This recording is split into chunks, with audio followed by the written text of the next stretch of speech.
being brought into our office who'd lost their parents, effectively being orphans. Parents or surviving parents whose children had been torn out of their arms.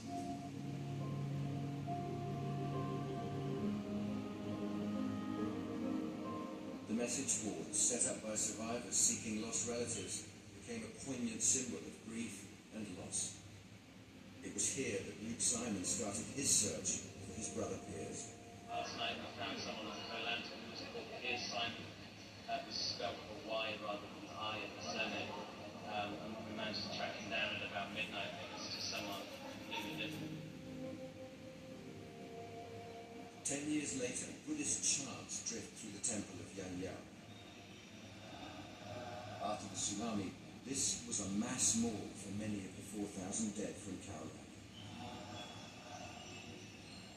In the first days, the bereaved searched through piles of bodies themselves. Alongside them were the volunteers, ordinary tourists who stayed on to help, bound by a common humanity. Behind everybody here is family. And if it was someone in my family, I'd like to know that if they were found and they were here, that they were taken care of in some way.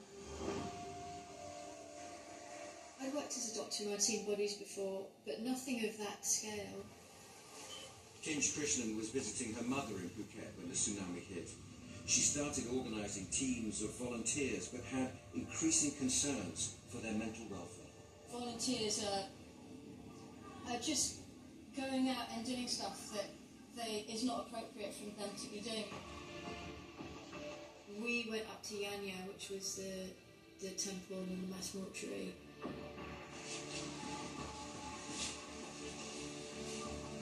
People knew after a while that if they hadn't found people,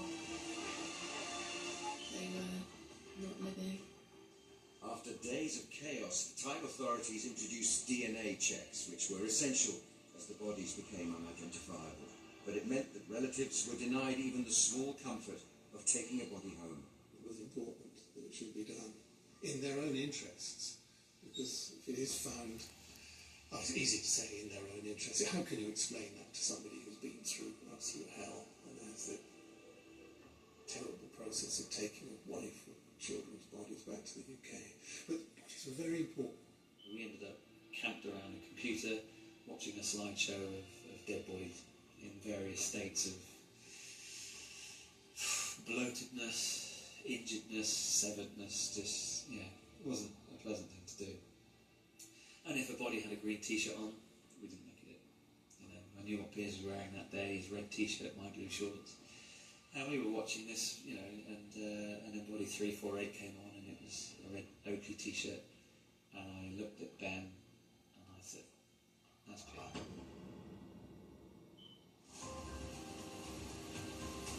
Most estimates indicate every other person who used to live in this town is now dead.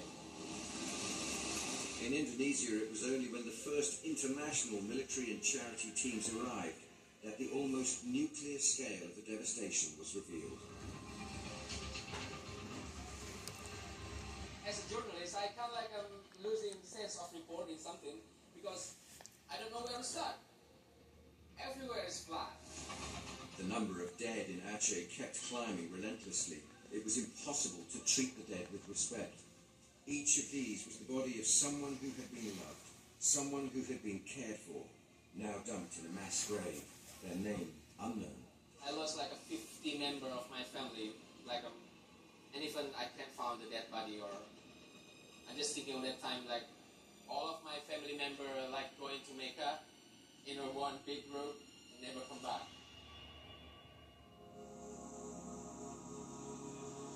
Almost a week after the wave, the world marked a muted New Year's Eve.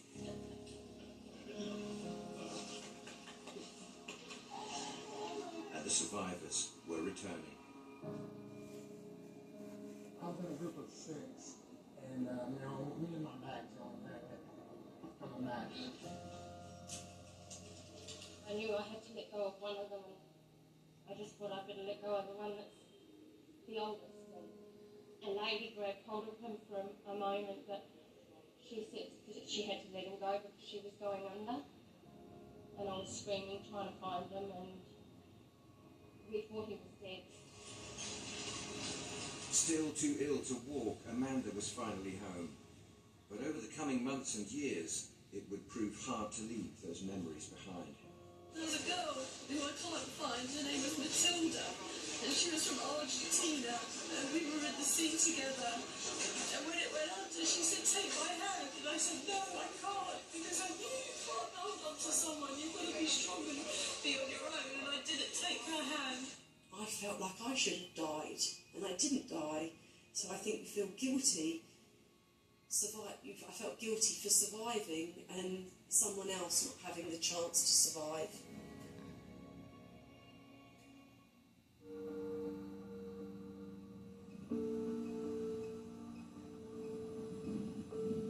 Surviving the Boxing Day tsunami was one thing. Once they got home, they had to learn to live with what had happened to them and what they had lost. We still have all this love, all these masses of love to me, absolutely. And it was love, I think grief is tied in with love, it's guilt, it's very emotionally complex, but above all, there was just so much love, and had nothing to do with all this love.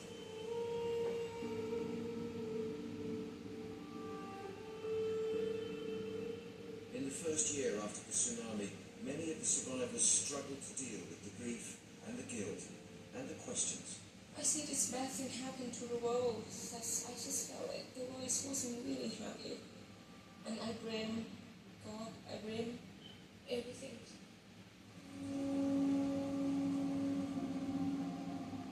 Many were also suffering from post-traumatic stress. I couldn't ever sleep. I didn't want to do anything.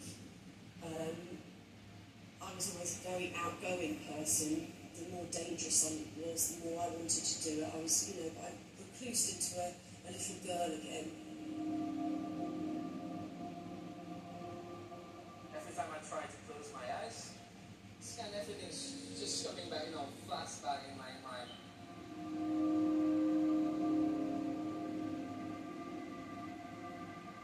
I needed trauma counselling for, I had it 2 times a week for a long period of time, so it definitely had an impact.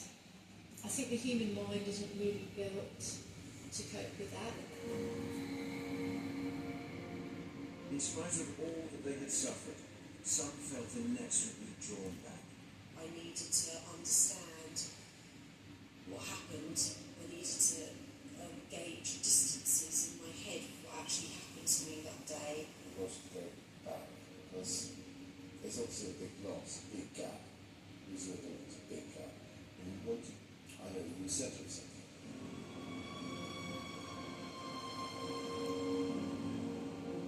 And it wasn't just for themselves that survivors wanted to return. Many were drawn back by their bond with the local people. We didn't sit down and say, what's going to help us get over this loss, the most effectively. It was just really set a tone by those tiny people that helped us, that made us want to do something back. I wanted to go back to Cowlack, and I wanted to go back and thank the people, and I wanted to go back to see if I could find the family of the man who I still think saved my life.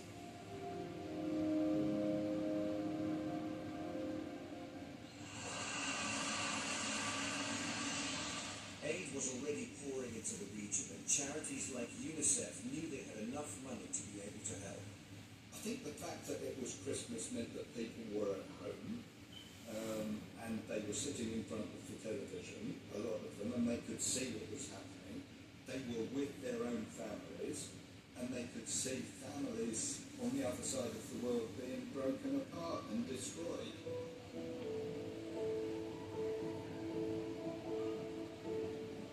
The disaster had inspired the biggest ever charity fundraising in the UK.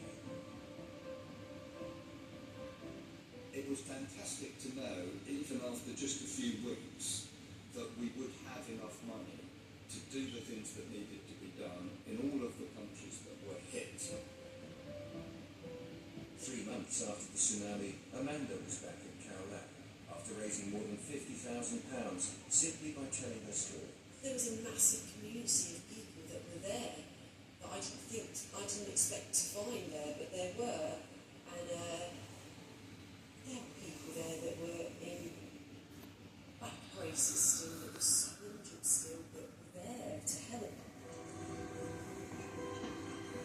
Simon was determined to channel his grief into making something positive come out of Pierce's death. At his brother's memorial service, he launched the Piers Simon Appeal. I very crudely put some Tupperware containers around the venue. A friend of mine persuaded us to print off some gift aid forms. And that evening, my mother and father and I counted up £10,000. He went back to Thailand with the money and found huge numbers of volunteers working with local charities like Hai Pipi to clean up the island. Thai people are very spiritual and a big belief in ghosts, and so lots of them didn't want to be on the island. But Hai Pipi encouraged islanders back to the island. We, through our money that we donated, we paid them a wage to tidy up and clean.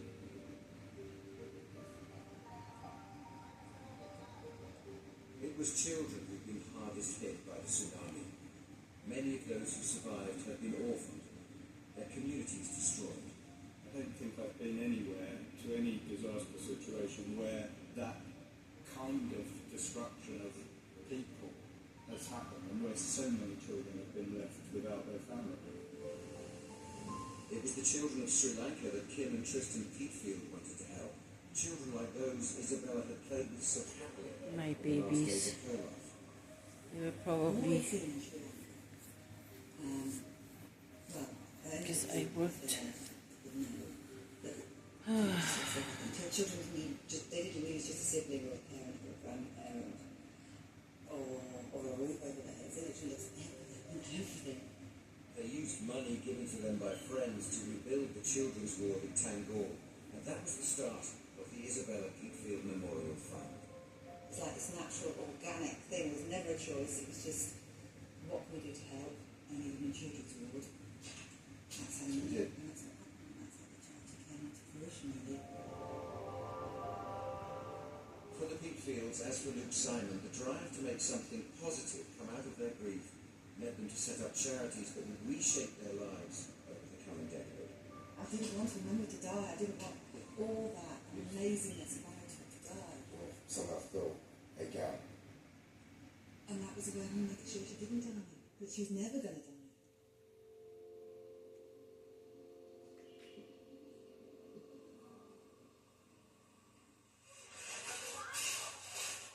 By the end of the year, thanks to the huge charity response and the individual efforts of survivors, the physical rebuilding was well underway.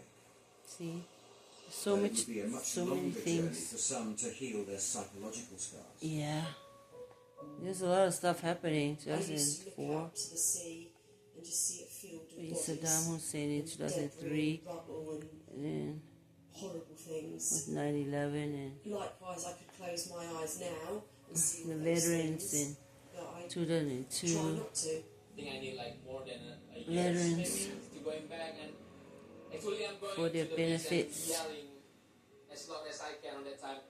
They haven't gotten for 25 years. Tsunami will not come anymore, you know, like try to tell to myself that you're okay. Pim had nightmares in which she was haunted by the people she hadn't saved. They grasp my legs and arms, they follow me. They say, why don't you help us? Why did you just ignore us? We also follow you. You help other people, but why not us? After the tsunami, she found it impossible to work. My colleagues, my partner in my company said that I'm mad. I want to help people and I won't care about my business. I said, okay, I don't have any motivation to do business at the moment. I can't do it. And I don't want to do it anymore. Pim sold her business and left Thailand. She was to face years ahead of post-traumatic stress. In the end, she tried to take her own life.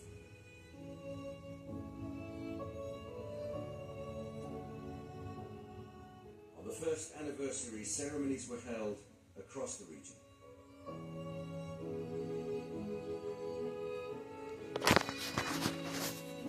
The culmination of the first anniversary commemorations was the release of Chinese lanterns into the sky, one for every victim of the tsunami in Thailand. There's over 5,000 lanterns just rising gently up into the night sky.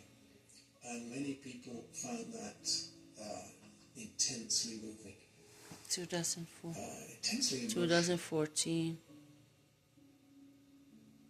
A very cathartic experience for many people.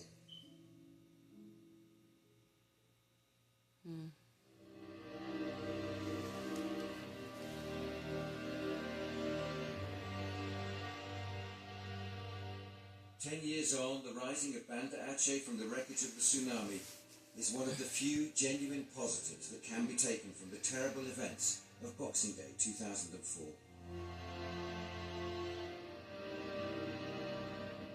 Evacuation buildings now tower over the newly built city, guaranteed safe havens if the wave should ever return. And a system of buoys across the Indian Ocean will give early warning of an approaching tsunami. I think now, after 10 years, we have enough education. I think, we keep trying to train about how to, escape, how to save from the disaster like that.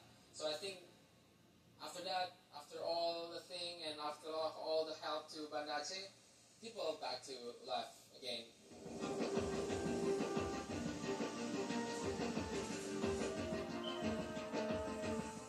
The disaster brought about a peace agreement in the civil war that had riven Aceh for years, and the Indonesian government put one man in charge of organising the rebuild.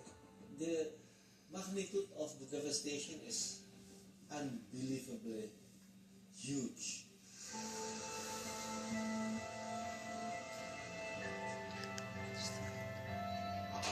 You cannot live in a small tent for more than a week or two.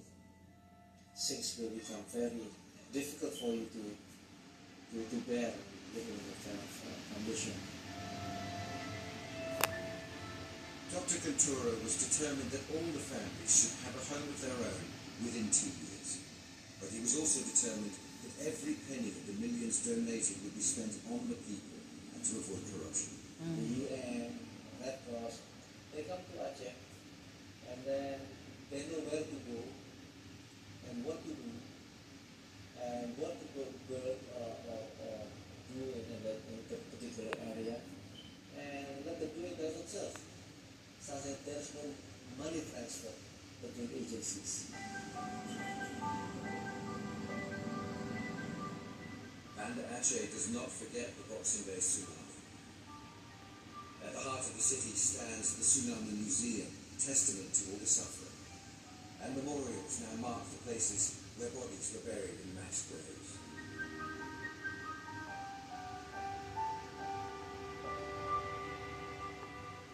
The main memorial in Thailand stands at Ban Nam Ken, on the headland near Khao Lat. At least 4,000 people died in Khao Lat, local people and tourists, all lost to the sea.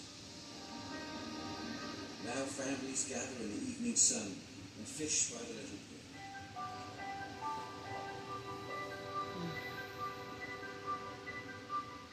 A mile down the coast, the ruins of the Sofitel resort, where 300 people died, stood empty for years. Now the Marriott has been built in its place, at the centre of a thriving resort. The general manager is Ty Collins. When I first came in the last 4 or 5 years, we needed to rebuild the awareness of Khao Lat as a destination. There's a lot of negative connotation with the name of Khao Lat, and so the success of our hotel has a big impact on the success of the community. Because we're the biggest, if we're able to do well, it cascades down to a lot of the other restaurants, taxi drivers, smaller hotels in the area. In Phi, the tourist boats are back and busy, even out of season. But the memorials here are tucked away. This quiet garden is the place where hundreds of people died, unable to reach the safety of the hillside in time.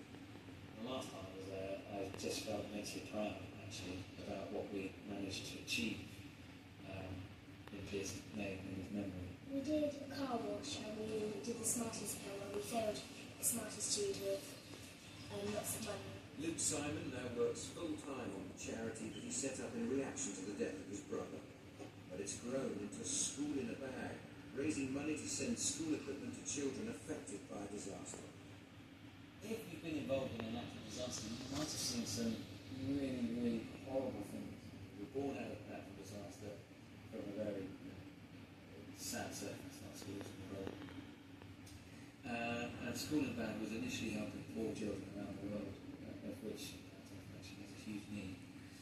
But I always wanted to be able to help disaster-affected children, mainly because of the experiences that I had picked up in the tsunami.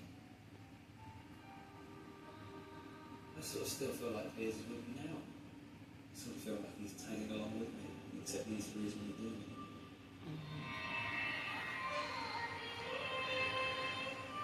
On the southern tip of Sri Lanka, a towering Buddha keeps watch over the ocean, a memorial to the 36,000 people who died on this island.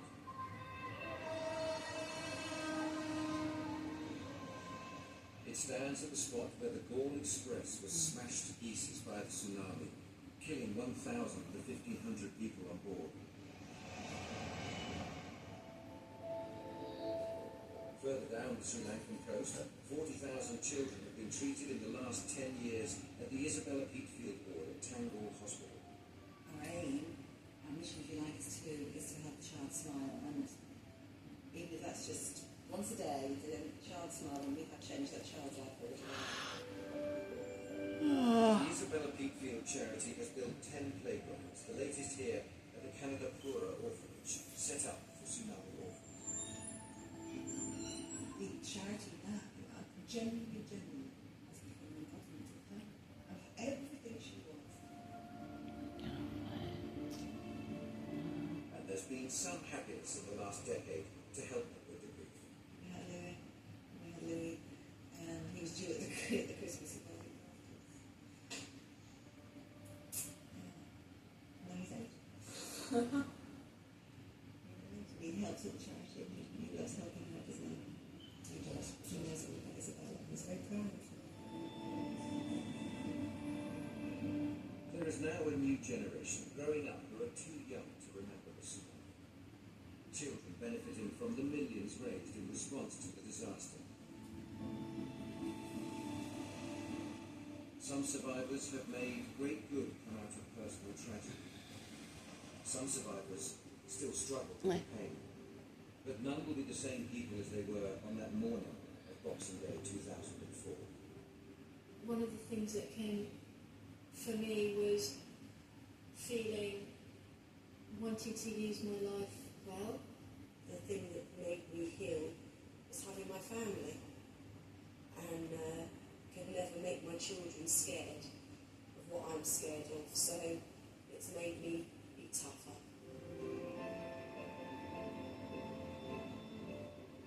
For Pim, it's been a very long road towards healing. Taken 10 years for me to overcome it. But now, what's funny about this is I find it. I'm proud what had happened to me.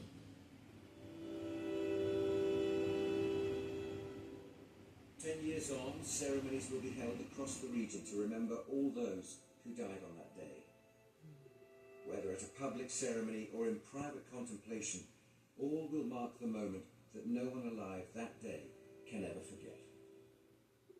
There's very rarely a day that goes by, even after 10 years, when I don't think in some way about what happened then and the aftermath of it all. You've been through something which was very tragic, which was, marked in history, and so you are a member of that tsunami club, I suppose. It's really difficult to me because, you lost a half of your memory with the people who you really love. Like you erasing your memory, like you lost a half of your. I survived that day for one reason or another, and I was meant to survive, to have my children. And as far as I think of life as of that day my new life began, and I see life as of from 2004. Not before.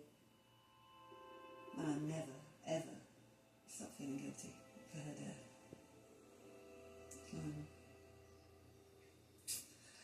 So I suppose that's why I devote my life to making good things happen. So that some good comes out of all that awful, awful, awful time.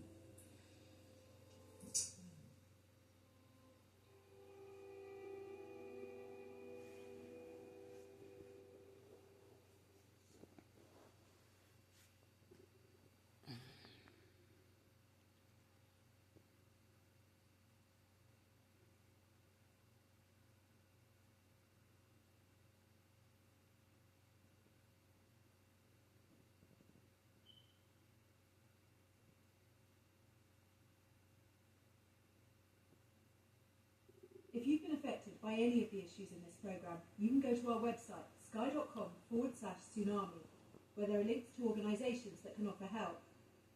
You can also find out more there about the charities mentioned in this programme.